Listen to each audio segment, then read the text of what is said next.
Shalom, shalom bien-aimés dans le Seigneur. Je me réjouis de vous retrouver encore aujourd'hui pour partager avec vous ce message intitulé Les songes codés. Je bénis le Seigneur pour chacune de vos vies. Soyez bénis d'être fidèles à ces messages que le Seigneur nous met à cœur de partager avec vous. Alors, nous avons déjà abordé le sujet sur les songes. Donc, sur ma page, vous allez voir les songes, le rêve, le songe et la vision. C'est un sujet que nous avions déjà abordé. Mais aujourd'hui, nous abordons, ou bien j'aborde avec vous essentiellement les songes codés. Parce que quand bien même nous avions déjà parlé des songes, et il y a le besoin, nous avons remarqué que plusieurs personnes reviennent dessus et posent des questions par rapport aux songes. Alors, il arrive que certains ne rêvent pas, il y en a qui rêvent, mais qui oublient à leur réveil, ils oublient carrément ce qu'ils ont vu la nuit. Et il y en a qui ne se souviennent carrément pas, non seulement ils ne se souviennent pas, ne comprennent pas.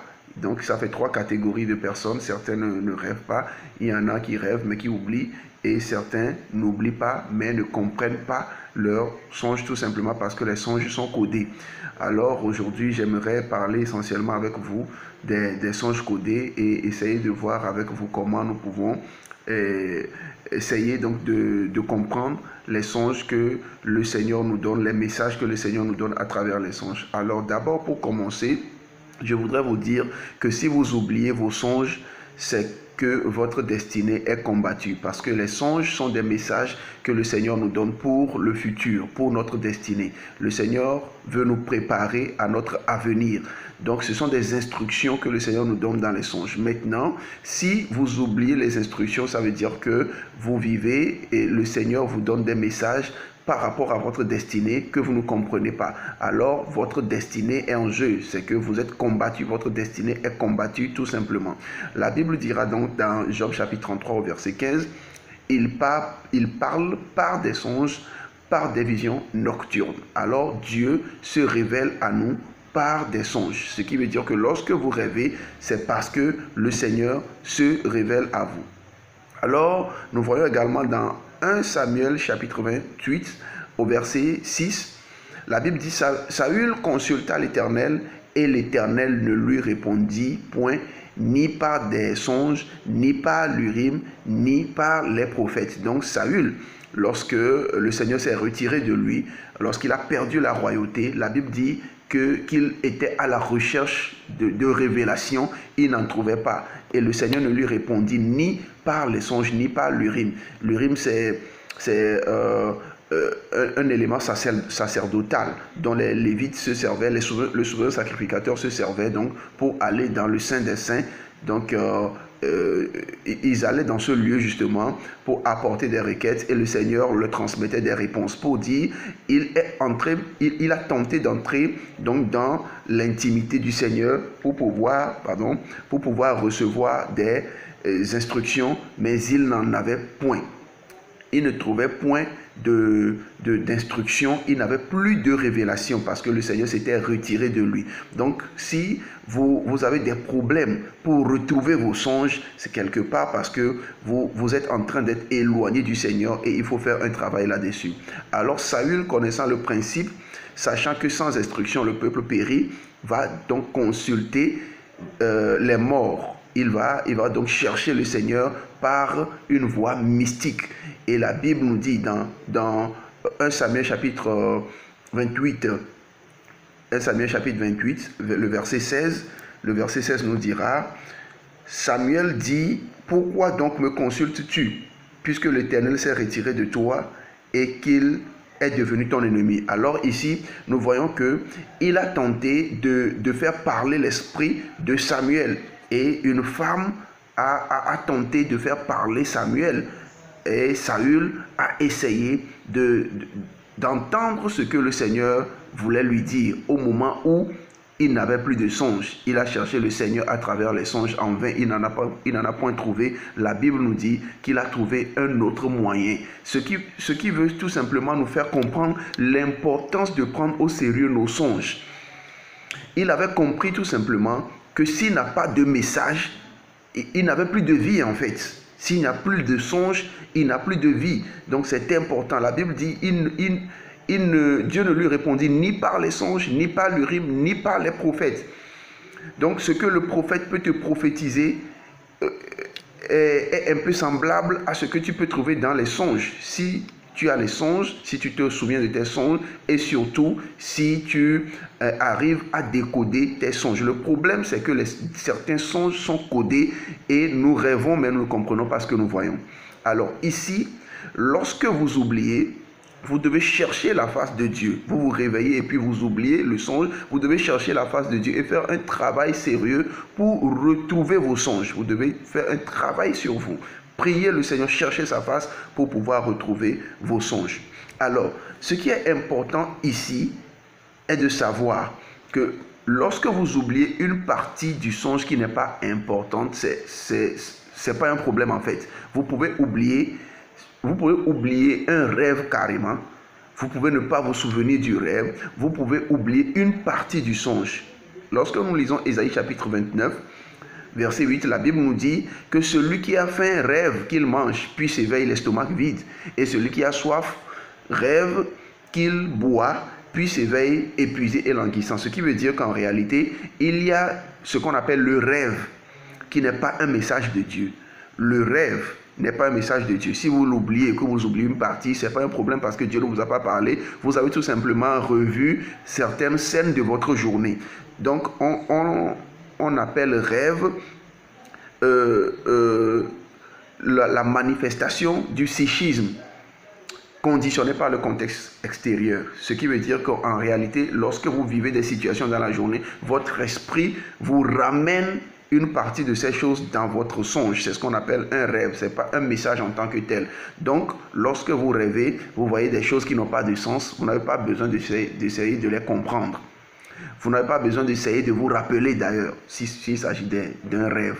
Tant que vos rêves ne sont pas combattus, vous pouvez oublier le rêve qui n'est pas un message de Dieu. Donc ici, je mélange les termes. En principe, le rêve est différent du songe. Il y a une nuance, comme je suis en train de le dire. Le songe est un message de Dieu, alors que le rêve n'est qu'une manifestation du psychisme. Mais dans le langage courant, nous disons j'ai rêvé, le rêve et tout. Donc, à chaque fois que je dirai rêve, sachez que, en principe, dans ce message, nous sommes en train de parler du songe, en fait. Alors, lorsque nous parlons du songe, c'est un message de Dieu. Alors, parfois, vous vous réveillez troublé.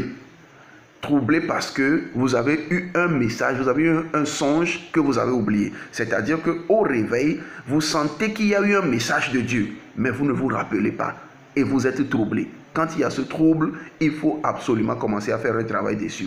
Alors si le songe est oublié, sachez que c'est une instruction importante qui est oubliée. Dieu ne vous dit pas les choses qui ne sont pas importantes. Si Dieu vous dit quelque chose, c'est parce que vous en avez besoin. Donc ça veut dire que vous avez reçu une instruction, mais que vous l'avez oubliée. Alors, c'est très important de chercher à comprendre, ou bien à savoir, à vous rappeler donc de vos songes. Imaginez un peu si Pharaon avait oublié, en fait, il a oublié le songe, mais qu'il n'avait trouvé personne pour le lui rappeler et le lui expliquer, il aurait été surpris par la famine. Si Pharaon n'avait pas trouvé Joseph pour lui rappeler le songe, en fait, pour lui expliquer le songe, je veux dire. Alors, Pharaon a vu des choses qu'il n'a pas compris. Excusez-moi, Pharaon n'a plutôt pas compris ce qu'il avait vu. Alors, faisons très attention. S'il n'avait pas trouvé Joseph pour lui expliquer le songe, il aurait été surpris et toute l'Égypte aurait été surprise par la famine. Alors, si vous êtes surpris par des événements de votre vie, il peut arriver que vous vous demandiez, mais pourquoi est-ce que je suis chrétien, j'ai une bonne relation avec Dieu, je prie, mais qu'une telle chose m'est arrivée. En fait, ce n'est pas parce que Dieu vous a oublié, ce n'est pas que Dieu ne vous a pas parlé, mais soit vous avez oublié simplement le songe, ou soit vous avez eu le songe, mais vous n'avez rien compris. Peut-être que vous avez eu un songe, un jour où vous vous êtes réveillé, vous avez vu des éléments, vous avez vu voilà, des codes, vous n'avez pas compris, vous avez dit, bon, qu'est-ce que ça veut dire? J'ai vu ceci, j'ai vu ça, ça veut dire quoi? Bon, vous n'avez pas compris, et puis bon, la vie a continué alors que c'était des messages il a fallu que Joseph lui dise, voici ce que tel veut dire, voici ce que tel veut dire. Et maintenant, Pharaon a dit, que ferons-nous? Il faut comprendre pour savoir ce qu'il y a lieu de faire. Donc c'est très important de savoir que si vous oubliez vos songes, vous devez faire un travail là-dessus. Donc Dieu vous a averti plusieurs fois, c'est vous qui n'avez pas compris. Donc il faut faire un travail pour pouvoir comprendre vos songes.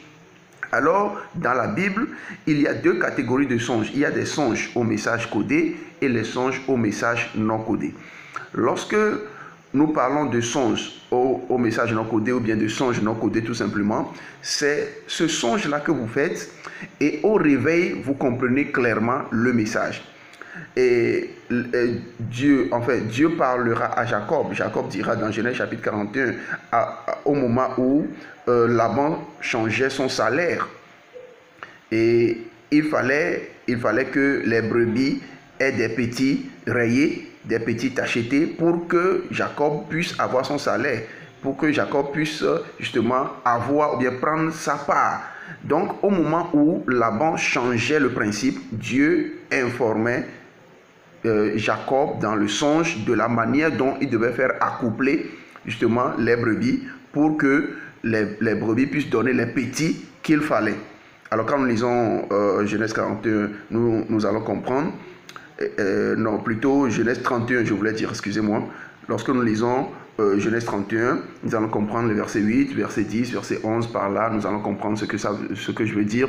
Et là, vous n'avez pas besoin de réfléchir. C'est comme par exemple, vous dormez et puis vous voyez en songe une autorité spirituelle venir vous dire, voilà, fais ceci, ne fais pas cela. Vous vous réveillez et puis vous avez le message. Vous avez le message. Dieu a juste pris l'apparence peut-être de votre père spirituel, l'apparence de votre pasteur pour venir vous dire faites ceci, ne faites pas cela. Donc c'est un songe où vous n'avez pas vraiment besoin de réfléchir. Vous réveillez et puis vous avez le message. C'est un songe non codé. Mais la plupart du temps, il y a des songes codés. Excusez-moi. La plupart du temps, les songes que vous avez sont des songes codés. C'est-à-dire qu'il y a un travail à faire dessus pour pouvoir comprendre ce que le Seigneur veut dire. Alors, ce que vous devez savoir, premièrement par rapport aux songes codés, c'est que quelle que soit la démarche qui sera adoptée, quel que soit ce que l'on vous dira de faire, la première chose à savoir, c'est que c'est seul Dieu qui donne la sagesse de comprendre les songes. Ça, c'est très important à savoir. Joseph l'a dit à Pharaon, Genèse 41, verset 16, Dieu seul détient la sagesse de l'explication des songes, quels que soient vos dons. Quelle que soit votre compétence dans le domaine, Dieu est le seul. Parce qu'il y a des éléments où l'explication n'est pas très évidente. Ce n'est pas évident, mais vous devez justement vous attendre à la sagesse divine pour comprendre que telle chose veut dire ceci, tel élément veut dire ceci. Alors, la première chose à faire est de prier. Lorsque vous avez un songe, lorsque vous vous réveillez après un songe, vous devez prier. Vous devez prier parce que seul l'Esprit de Dieu vous permettra d'avoir le discernement, d'avoir la compréhension de ce que vous avez vu. Alors, il faut identifier les éléments codés de votre songe. Vous devez identifier les éléments codés. Cela vous permettra d'avoir le message. Si vous cherchez le message, vous cherchez à savoir ce que le Seigneur veut vous dire, alors que vous n'avez pas décoder les éléments, ça va être difficile. Donc, il faut d'abord décoder les éléments.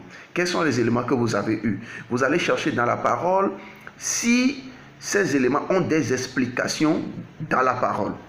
Alors, vous avez peut-être vu une croix.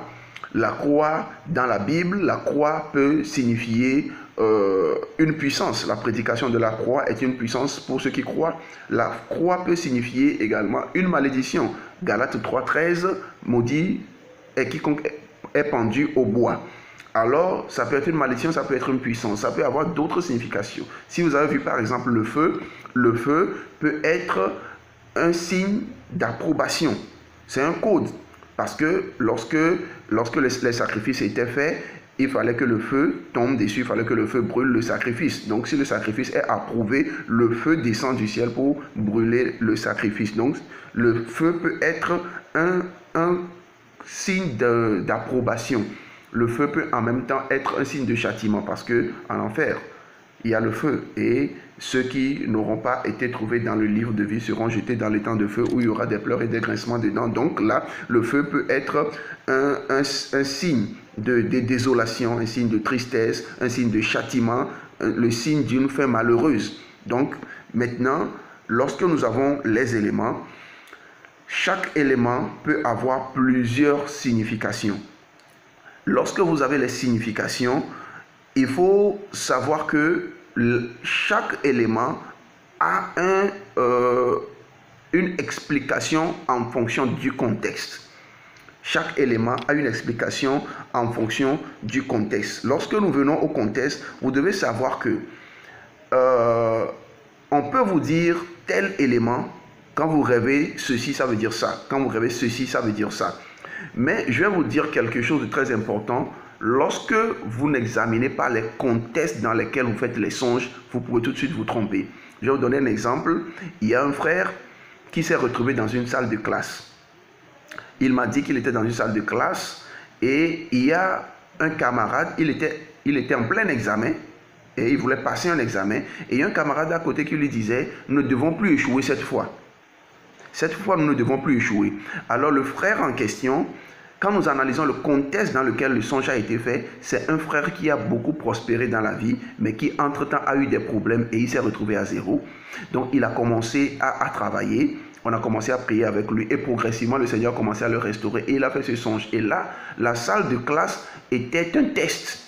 Le Seigneur était en train de lui dire, je vais te restaurer, je vais te rétablir, mais ne commets plus les mêmes erreurs, parce que c'est des erreurs qui l'avaient amené là où il est. Donc, dans la salle de classe, quelqu'un était en train de lui dire, cette fois, on ne doit plus échouer. Donc, le Seigneur était en train de lui dire, je vais te tester encore, je vais te rétablir encore, mais c'est un examen, il ne faut plus recommettre les mêmes erreurs. Alors, il y a une autre sœur qui m'a donné un songe où elle aussi, elle est dans une salle de classe. Mais cette fois, la sœur me dit qu'elle est allée au tableau. Il y a un exercice de mathématiques qu'elle devrait aller traiter, mais elle est allée au tableau et elle ne trouvait pas la réponse. C'est-à-dire qu'elle n'arrivait pas à traiter l'exercice qu'elle a été envoyée au tableau pour traiter. Et dans ce contexte, c'est un peu différent. On peut vous dire, quand vous rêvez d'une salle de classe, voici ce que ça veut dire, mais examinez bien les contextes. Cette sœur est allée traiter un sujet. Qu'est-ce que vous faites dans la classe? Je me suis vu dans une salle de classe. Qu'est-ce que vous faites dans la classe? C'est de là que vient l'explication. Alors, ce qui veut dire que le Seigneur est en train de lui dire que elle a régressé en matière de niveau. Vous voyez, quand vous allez au tableau, quand vous êtes dans une classe, que vous ne pouvez pas traiter un exercice de cette classe, ça veut dire que vous devez redoubler d'efforts. Si vous voulez aller en classe supérieure, vous devez travailler plus. Donc, le Seigneur était en train d'appeler cette sœur à redoubler d'efforts, à faire plus de travail, à s'exercer encore. Elle doit s'adonner à la prière, elle doit se réveiller, elle doit se ressaisir. C'est ce que le Seigneur était en train de lui dire. Vous voyez que les deux personnes étaient en classe dans leur songe, mais les deux songes veulent dire des choses différentes. Donc il faut réellement examiner le contexte dans lequel la chose se passe. Un autre est en classe, mais il se voit avec des enfants. C'est-à-dire que quelqu'un qui a 40 ans, il se voit avec des enfants de 10 ans. Il est en classe, mais la plupart des camarades de classe ont 10 ans, 12 ans, 11 ans, alors qu'il a 40 ans. Et il se trouve vieux. Et quand il se rend compte de ceux qui sont à côté de lui, ses camarades, il commence à avoir honte. Il dit, mais qu'est-ce que je fais ici? Ce qui veut dire qu'en réalité, le Seigneur est en train de lui dire qu'il a régressé en matière de niveau. C'est-à-dire, là où il devrait être, il n'est pas là. Il est très en arrière par rapport au niveau où il devrait être. Donc, c'est quelqu'un qui doit encore travailler. Donc, la salle de classe elle-même ne veut pas dire grand-chose. Mais qu'est-ce qui se passe dans la salle? C'est ce qu'il faut savoir. Qu'est-ce qui se passe dans la salle? Et lorsque nous avons les éléments codés, que nous avons leur explication, que nous avons vu le contexte, nous pouvons maintenant dégager le message. Nous pouvons dégager le message. Vous pouvez avoir un don en matière d'explication et d'interprétation de songes. Mais je suis en train de parler à des personnes qui ont des songes, qui n'ont pas forcément le don, mais qui peuvent utiliser des techniques, des méthodes bibliques pour pouvoir décoder le songe. Parce que quand Joseph est venu, il avait un son, il avait entendu un songe, il avait le don pour interpréter ce songe. Mais la façon dont il procédait, il disait, voici telle chose veut dire ceci, telle chose veut dire ça. Ce qui m'amène à vous dire que si le songe se répète, Joseph l'a dit à Pharaon, si le songe se répète, cela veut dire que c'est quelque chose qui est arrêté par le Seigneur. Alors je vais vous dire ici que si vous avez un songe où il peut arriver que vous ayez un songe dont le contenu est incomplet. Et ici, je vous donne l'exemple d'une sœur qui s'est vue dans la maison de son père. Ouais, habituellement, quand vous êtes marié, quand une fille est mariée et qu'elle se revoit dans la maison de son père, on dit souvent que son foyer a un problème. Alors, c'est normal, c'est ce que j'aurais dit aussi. Peut-être que son foyer a un problème. Mais c'est là où j'attire votre attention sur le contexte, l'importance du contexte. La sœur en question est allée visiter ses parents la veille. Et son père était en train de faire un chantier. Donc la maison était en chantier. Et elle avait un dilemme. Est-ce que je dois aider mon père pour finir son chantier? Mais en même temps, elle avait des défis à la maison, auprès de son mari. Donc elle avait un dilemme. Et quand elle est rentrée, elle a prié. Et la nuit, elle a eu un songe où elle s'est vue dans la maison de son père. Elle s'est vue sur le chantier. Donc, son foyer n'a pas pour autant un problème. Donc, lorsque vous êtes une femme mariée, que vous voyez dans la maison de votre père, il se pourrait que votre ménage ait un problème, votre foyer ait un problème. Mais attention, le contexte ici, elle avait un dilemme par rapport au chantier de son père. Voilà pourquoi elle se trouve sur le chantier de son père. Elle dira que j'ai rêvé, je me suis vu dans la maison de mon père. Mais le contexte nous fera comprendre que c'est parce que le Seigneur a un message pour elle par rapport à ce chantier. Alors, je vous parlais des messages incomplets. Elle se trouvait juste sur le chantier. Maintenant, qu'est-ce que le Seigneur dit par rapport au chantier? Il faut justement demander au Seigneur des confirmations. Et lorsque vous avez des messages, des songes incomplets, vous pouvez demander une confirmation à Dieu et vous aurez d'autres messages, d'autres songes, d'autres révélations plus complètes où vous verrez en complet ce que le Seigneur a à vous dire. Lorsque vous vous trouvez dans des maisons que vous avez habitées quand vous étiez enfant, vous étiez peut-être, excusez-moi, vous avez vécu au village avant de venir en ville et vous vous retrouvez souvent dans votre songe au village. La maison où vous viviez quand vous étiez petit, la maison de vos parents, vous rêvez de ces choses, ce n'est pas toujours de la nostalgie. Il se pourrait que cette terre vous réclame. Donc faites attention, écrivez vos songes. J'ai toujours donné ce conseil, écrivez-les. C'est en les relisant après que vous pouvez justement voir la cohérence et essayer de dégager les messages. Parce que le Seigneur vous dit quelque chose aujourd'hui, il vous dit autre chose demain. Et c'est quand vous mettez tout ensemble que vous verrez comment le Seigneur est en train de vous conduire. Il s'agit de votre destinée, ce n'est pas un jeu. Donc faites attention à vos songes. Alors je vous remercie, je vous reviendrai la prochaine fois pour poursuivre parce que je vois que c'est un sujet dont plusieurs personnes ont besoin. Le sujet vous intéresse par rapport à vos réactions. C'est pour cela que je me propose de vous revenir pour approfondir encore le sujet.